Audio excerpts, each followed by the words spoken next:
Welcome to episode 175 of the Nota Bene podcast. I'm your host, Scott Maberry. Today we have a very special crossover edition with our friend Scott Moritz. He's the president of White Collar Forensic LLC and the host of the excellent podcast Fraud Eats Strategy. Before I introduce our guest, I'd like to thank our listeners in over 100 countries worldwide. We're glad you're tuning in, and please do keep the feedback coming. It definitely influences our programming. So you can email me directly with your comments and suggestions. My address is in the program description. Let's get started. Scott, please set the stage for us. Welcome to this special crossover edition of the Fraud Eats Strategy and Nota Bene podcast, during which we'll examine the important considerations of internal investigations and how assimilating them into your process can make investigations much more efficient and lead to better and more consistent outcomes.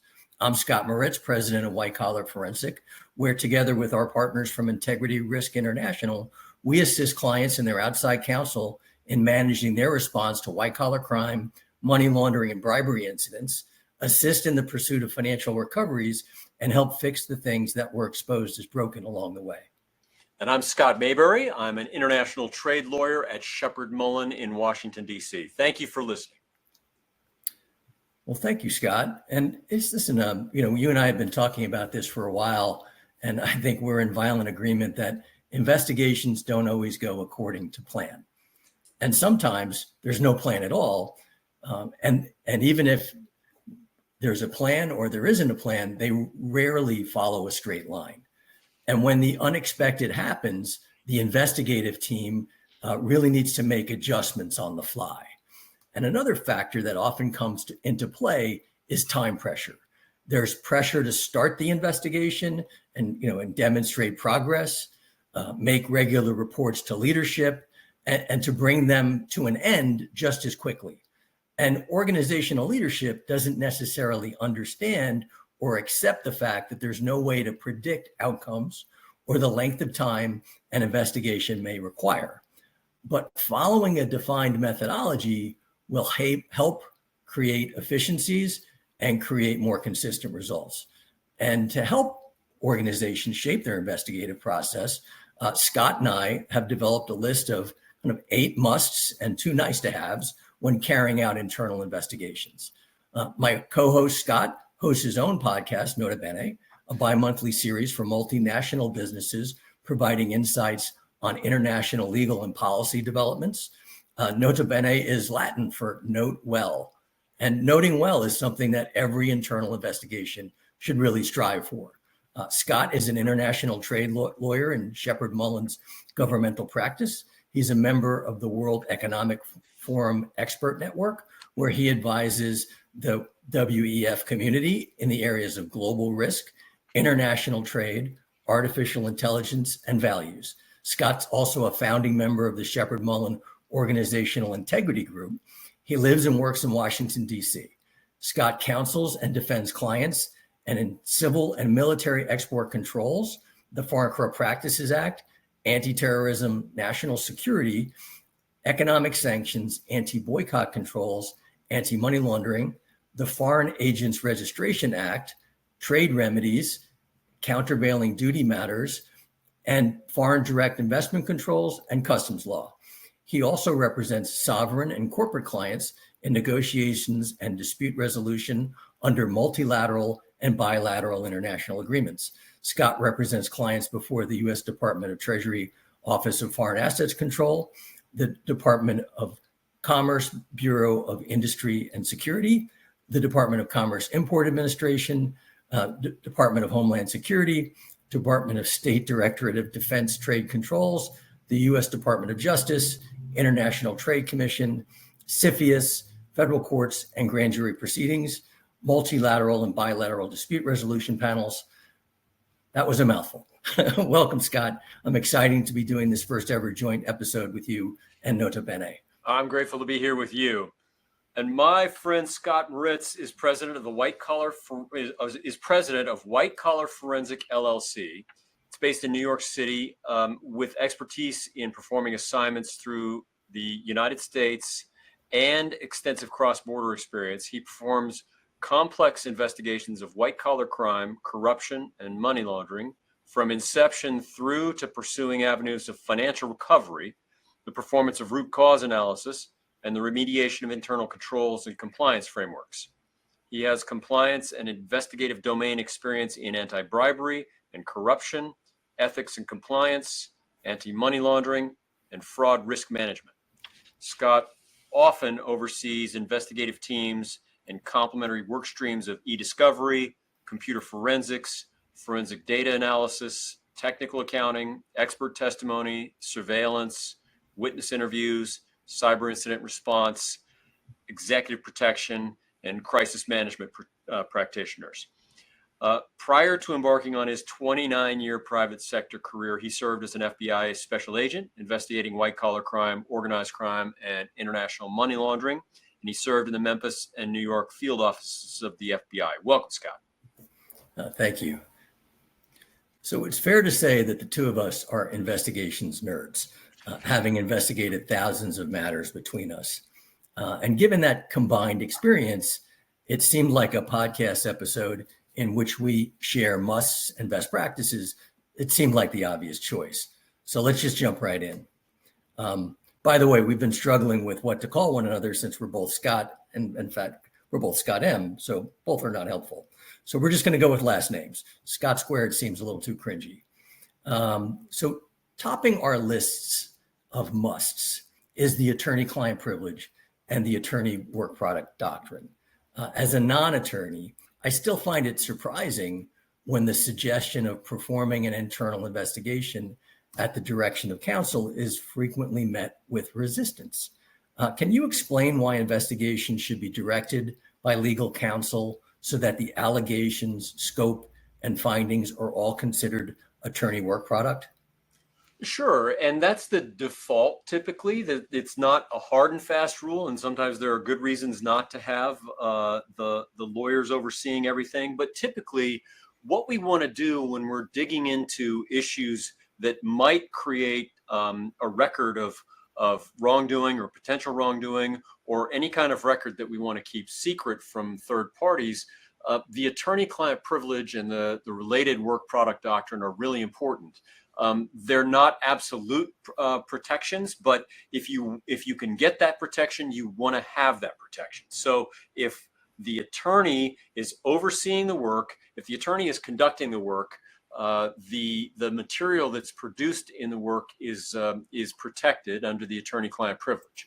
Additionally, communications between the attorney and their client for purposes of providing legal advice, that's also protected. And a little further out on the spectrum of protection is material that's protected under the work product doctrine. And that is that if an attorney directs the work to be done for the purposes of providing legal advice, then work done by non-attorneys can be protected. And the way the protection works is that if a third party outside the attorney-client relationship requests information or subpoenas information or demands information, if it's privileged information, that's usually in the best world protected from disclosure. Now, the protection of the work product doctrine and the attorney-client privilege varies from jurisdiction to jurisdiction around the United States, and it varies widely between the United States and other countries.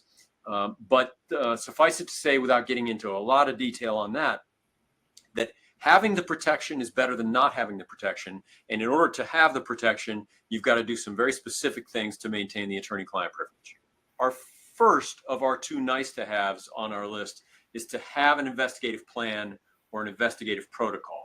So, Scott, what are the benefits to an organization when their investigations are guided by a written plan that's set out before the thing ever happens?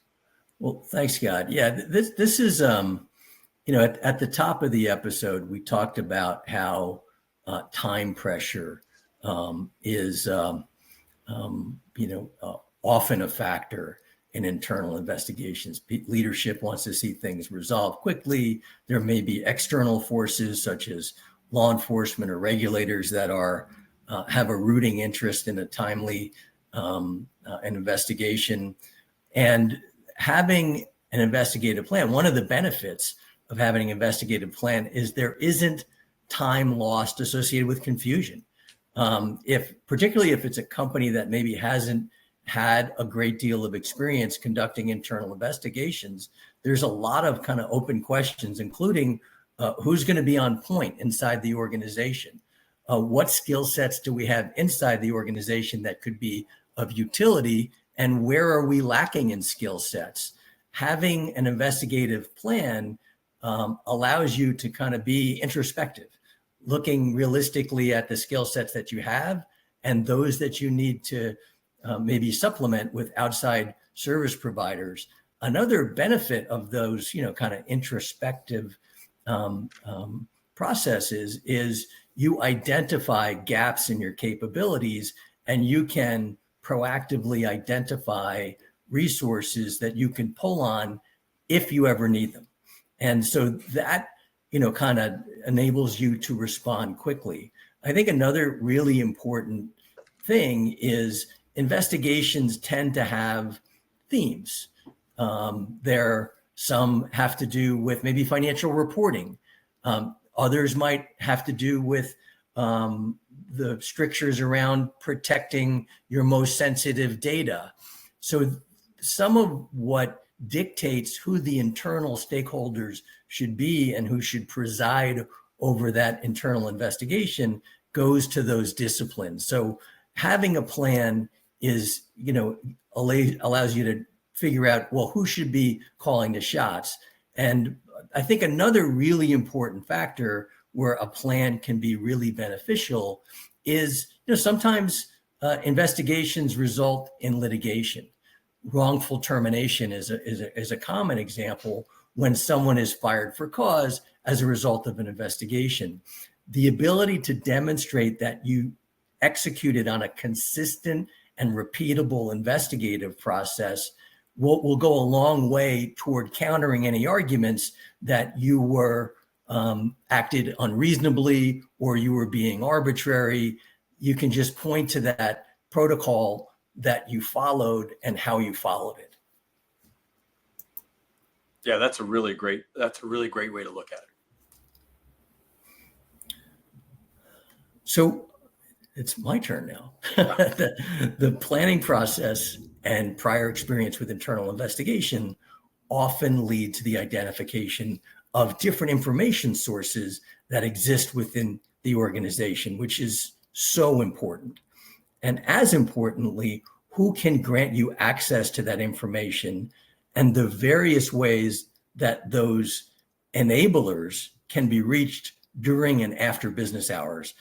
Because, the need for an investigation doesn't always occur when it's most convenient. Sometimes these things break at the worst possible time, and the ability to connect with people at whatever time of day and whatever day of the week is very important. So what are some of the atypical information sources that have come into play in some of your investigations, Scott? And why is knowing all of the company's data sources and how to access them so important? Well, the answer is that data can be anywhere, and nowadays it's everywhere, and any one piece of it can be really important to the investigation. And if you don't know where everything could be residing, you don't know where to search, and you're not as likely to find the important key facts in your investigation. So one of the first things we do in any investigation, and you do too, is we make sure that the email servers are protected, that people get a notice not to lose, alter, or destroy any documents or any records. We do the same thing with hard copy records, and sometimes we do the same thing with other server related data. The more atypical areas, the one that comes up the most often in my investigations now is Slack. There are a number of organizations that communicate where if you talk to anybody within the organization who and ask them how they communicate with each other, it's over Slack. And so capturing that data can be really important, figuring out who has access. Similarly, any other like messaging services. Also, social media is really important. The company's social media account is going to be often an important piece of the puzzle, as are the social media accounts of particular witnesses or other people who you're going to be interviewing in the matter. Those are the kind of the common atypical data sources that are arising in my cases. What about your cases? Well, I had an interesting case recently in which a manufacturing plant was in receipt of information that their contract laborers that were through a third-party company were routinely overstating straight time and overtime, and were overbilling by millions of dollars just at one plant. But what was really interesting about this plant facility is that it had an access control system. You have those, access cards that enable you to get inside the secure perimeter of a building. In this instance, cardholders were required not just to swipe in, but also they had to swipe out. And that was such critically important information because we had two distinct data sources that we could compare: the timekeeping system that people were recording their hours in, and the access control card that showed, indisputably when someone arrived and when they departed. And what was interesting about this case is we actually debunked the allegations based on what we saw in the access control system. So it's so helpful to have an understanding of the universe of data sources that are available to you, because you never know which one's going to become relevant.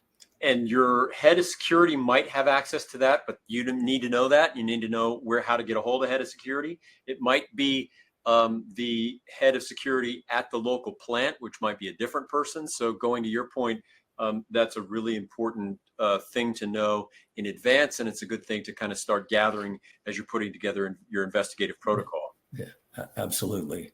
Well, our second nice to have is related, which is it's creating a standing investigations committee. So since investigations tend to emanate from different organizational domains, they have both common elements and then some things that are specific to the organizational domain or the business unit or whatever's being investigated. So knowing the different constituencies who tend to need investigations will point you to what different organizational functions that might need to be represented on the Standing Investigations Committee. So in your experience, what are those constituencies and what's the benefit of creating an investigations committee inside the company?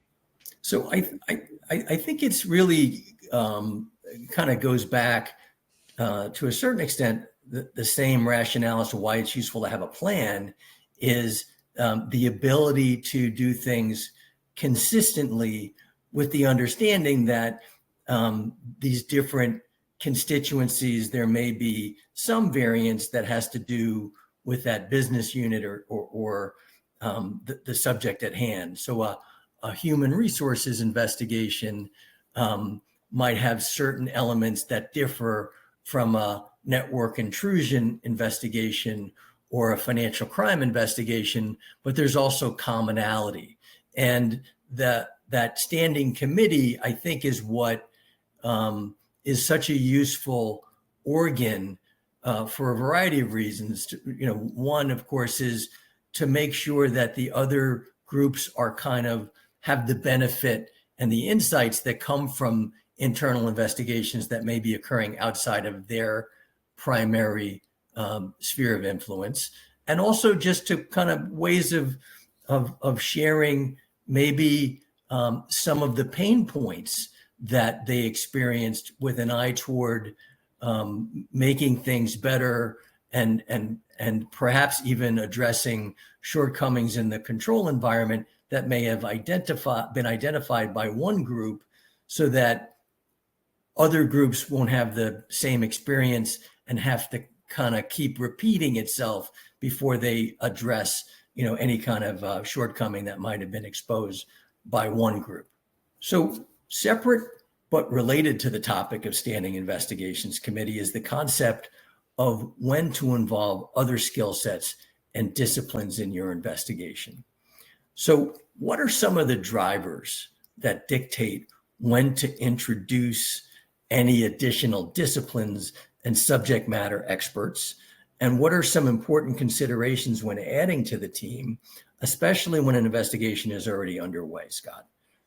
You might come across subject matters that you need expertise in. So, for example, in an investigation that I'm directing, if there's any accounting that needs to be done, you don't want me doing the accounting.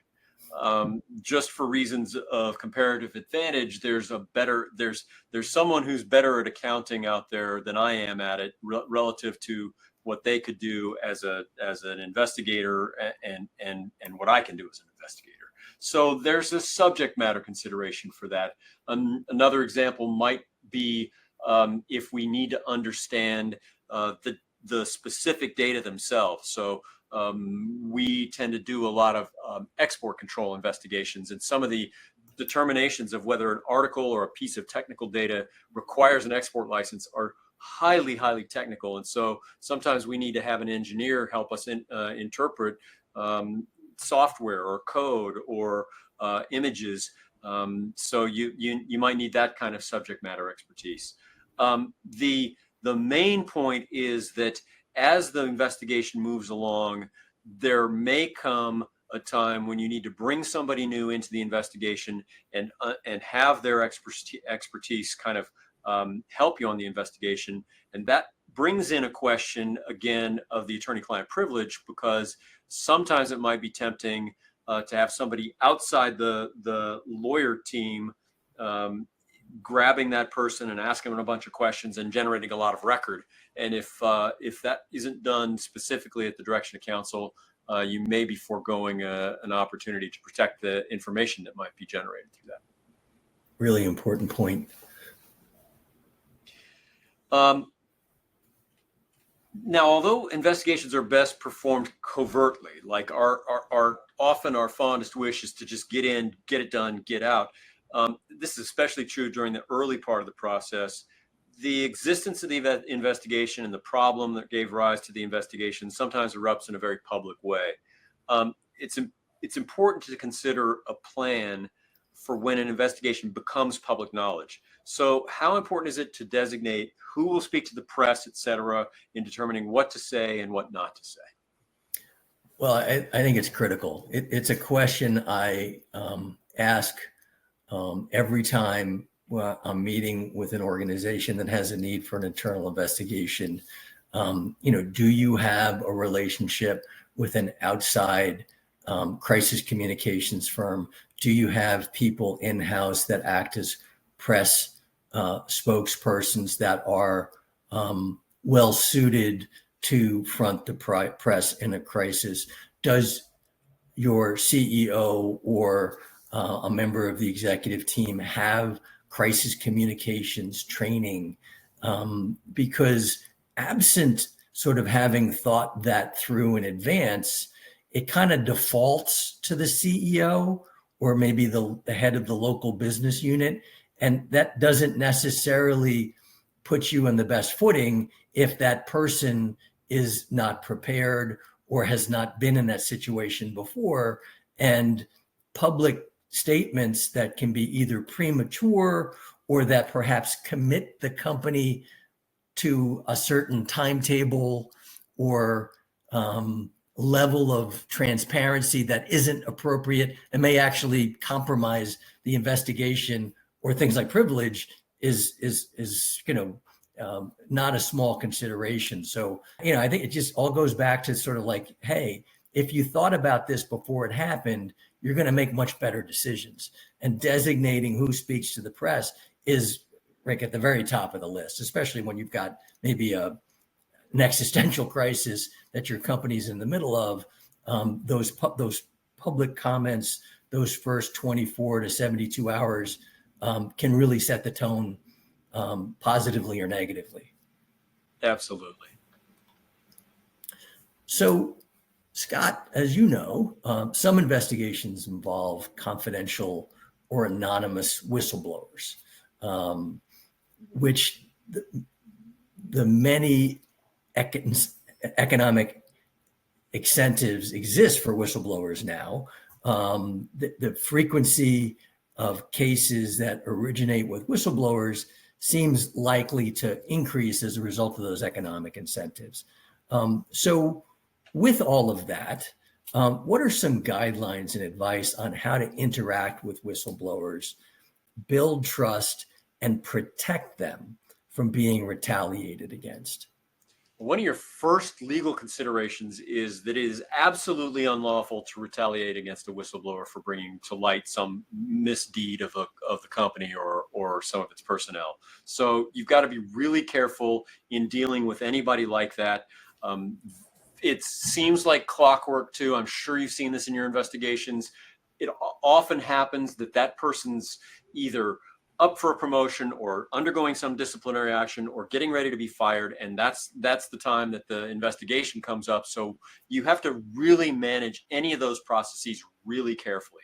And that means making sure that you're completely aligned with among the HR team that's dealing with that person and the investigative team that's dealing with the investigation and the overall legal advice for the company.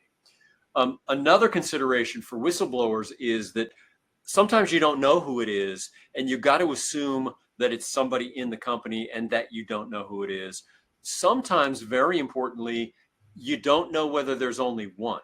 And a few times in investigations, we've been caught unawares when we're assuming that there's just one person feeding information to the government in an investigation that we're internally investigating on a parallel track. Sometimes there's more than one. The worst assumption you can make is that nobody's talking to the government outside of your circle. Typically, in a kind of a big existential case like this, there is somebody communicating with the government, and typically you're not going to know who it is. Often, that person really is acting adversely to your interests or to your company's or your client's interests, and you have to be able to manage that tension as well, because very often that internal whistleblower is being compensated, as you suggest, or stands to be compensated for blowing the whistle on bad acts, is also being pressured by the government to give more and more and more information, some of which may be outside the context of what's being investigated. So you got to make sure you're kind of aware that the scope of the investigation could creep just because somebody in the government's getting information from inside that you're not aware is going out there. The last thing I want to say about whistleblowers is, even when the whistleblower comes through your normal channels, let's say you've got a hotline and somebody calls up the hotline and says, here's a tip, somebody's doing something, we need you to look into it. Then I might get a chance to find out who that person is. Then I might get a chance to interview that person. And when we're interviewing that person, one temptation that companies very often have is to guarantee that person confidentiality. We'll keep you out of it. We'll keep you confidential. We won't disclose anything. Well, often that's legally not possible. And so you got to be really careful what you promise the person if they're going to help you in the investigation. That's a topic for a whole other seminar, but there's some real important legal nuances around that piece. You made a very important point that I want to kind of reiterate. When you reach the point where you're doing witness interviews, usually there's a rationale and a thought process that goes into, well, who should we speak to that has line of sight to the issue or issues at hand? There's a pretty good chance that your whistleblower or whistleblowers are in that pool of people that you're going to speak to. So you need to be mindful of the fact that every time you are interviewing a witness, they could actually be one of the people that was sharing information confidentially or anonymously. Listen, sometimes they get, I have had several times where the witness that I'm interviewing in the middle of the interview got comfortable with how the interview was going and then just revealed themselves. not that I'm suggesting that we try to unmask a whistleblower that is seeking to remain confidential, but it does happen sometimes of their own volition. So it's just something to keep in mind when you're kind of planning your interview, that you may actually be talking to the whistleblower. Great point. And you're right. You don't necessarily want to have a particular outcome like that. But your bigger point is, I think that you need to be prepared for anything that could happen in a witness interview, and sometimes they'll surprise you. The other thing that comes up in this context with witness interviews is that companies conducting internal investigations sometimes don't understand the necessity of providing the upjohn warning to the witness. And this is something you really need to be careful about, because if the witness ever forms a subjective impression that they have an attorney-client relationship in their personal capacity with the lawyer who's interviewing them, then they're the ones who govern whether there's an attorney-client privilege, and that they then own the privilege. And that's the opposite of what you want when you're doing an investigation. So in-house counsel have to be really careful when they're interviewing witnesses, because if you don't give them the warning that comes from the Upjohn case, which essentially says, I'm not your lawyer, and anything you tell me falls under the privilege of the company's, under the cloak of the company's privilege, not yours. That warning is really critical. Otherwise, you may lose access to some of the information that you've gathered, because somebody else might be asserting a privilege over it. Moving to the next point, sometimes the allegations that give rise to an investigation are directed at organizational leadership, and that can change everything. So in your experience, what steps should be taken beforehand to make sure that the people being implicated can't wield undue influence over the investigation or even prevent it from happening? Well, it's so important. I've seen a lot of examples where things turn sideways almost immediately because of the seniority of the people against whom the allegations were being levied. And there's different ways to approach it. Let's take, for example, this came in through a hotline. There's supposed to be somebody kind of acting as almost like a triage nurse, but of allegations when hotline allegations come through. And if there's an allegation against senior leadership, the default group to receive that information and to make decisions is often like the audit committee of the board, if it is a large publicly traded company that has that as an available option. That's an important distinction. And also, even just in terms of how you configure your complaint intake process, you should anticipate that at some point someone is going to levy allegations against senior leadership, and you have to have the ability to wall those people off within your investigative protocol. I think with the answer to every question, we keep making further and further that point that you should have a plan, and the plan is going to dictate a lot of what follows in an investigation. And this is a very critically important point: is how do we protect the independence of an investigation when senior leadership could wield the kind of influence that could affect the outcome. And I think the key is you have to anticipate that and plan accordingly. And that default setting is like an audit committee of the board, or even some sort of special, special committee of the board that is been created for the purpose of investigating allegations against senior leadership. So, Scott, similar to what we were just talking about, what if the allegations are directed at the legal department? Because that then kind of makes it an even more complicated set of facts. Yeah, those cases are really tricky. And again, it affects your reporting structure.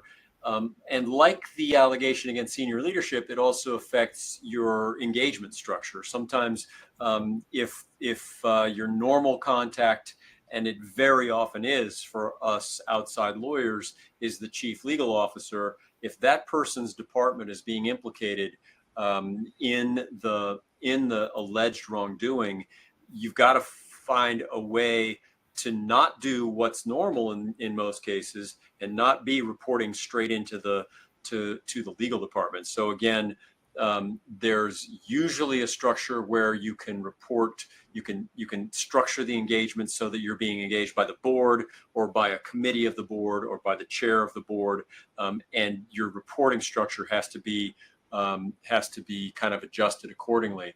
It also affects who's conducting the investigation, because very often an investigation like this is a very deep collaboration between outside counsel, outside consultants, and the legal department. And if you are investigating the legal department, one of the kind of the three legs of that stool isn't there, and so it makes your investigation very awkward. You have to be ready for that, and really aware of what things that's going to affect. So even as simple a thing as, I need to set up interviews with the following 4 people. Usually I'm going through the general counsel's office, because usually they're the people who understand what's going on and have the access to the email addresses of the witnesses, and have the authority to ask a witness to come into a conference room and meet with me, even though they don't know me. So you have to figure out how to work around that if you're investigating wrongdoing or allegations of wrongdoing inside the legal department. Really good point. So earlier we discussed the fact that the existence of the investigation and maybe the underlying allegations could become public at some point. People inside the organization are the ones that are most likely to notice if an internal investigation is going on. And so pretending it's not happening, or kind of misleading or misdirecting people, isn't really advisable. So what is advisable in your experience when the investigation moves to an overt phase, and let's say anybody who's in the building can see an army of outside lawyers and consultants walking in and out of a big conference room on a daily basis, and you start to see anxiety across the organization as a result? It's an army of suits is seldom a good sign inside of an organization, and it's often overlooked. I think there's this tendency sometimes, particularly a company maybe hasn't had experience like this that often.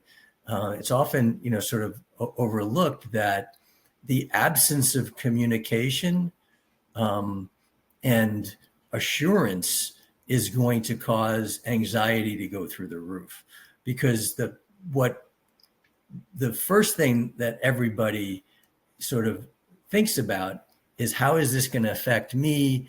Am I going to lose my job? Is the company in trouble? Are we going to go under? Like there's this infinite list of anxieties that start bubbling to the surface, and absent some sort of messaging from leadership to kind of quell some of those anxieties, the rumor mill is going to get rampant, and you're going to see potentially people reacting in a way that, first of all, is going to make the job harder to do the internal investigation, and also cause, perhaps,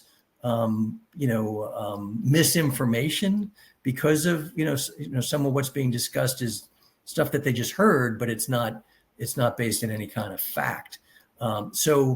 Earlier we were talking about who's going to talk to the press and what's the script, and what should it look like. There also should be an internal script of like talking points. It's like, hey, listen, we can't tell you everything that's going on. And obviously you're seeing that there's, some, people in our offices, and, we are in the middle of, if it's okay to acknowledge an internal investigation, say that, but then say what you can say that's assuring of people. The company's not in trouble. We didn't do anything wrong. Your job isn't at risk. The things that people need to hear for that anxiety level to come down, for the temperature in the room to come down a little bit.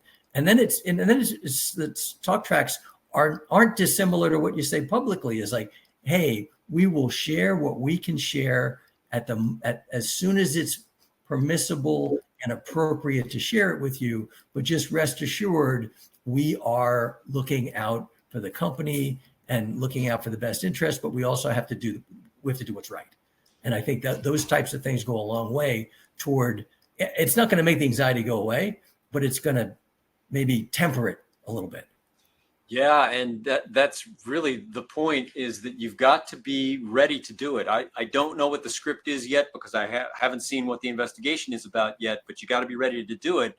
And as your company's outside lawyer, I'm telling you, I think you want Moritz and Maberry to review that script before you deliver it, and make sure that it's not going to compromise anything in the investigation. So that's all the time we have today. We hope you've enjoyed this special edition of Fraud Eats Strategy and Nota Bene. And this has been the two Scotts, Scott Moritz of White Collar Forensic and Scott Maberry of Shepherd Mullen. Thank you for listening.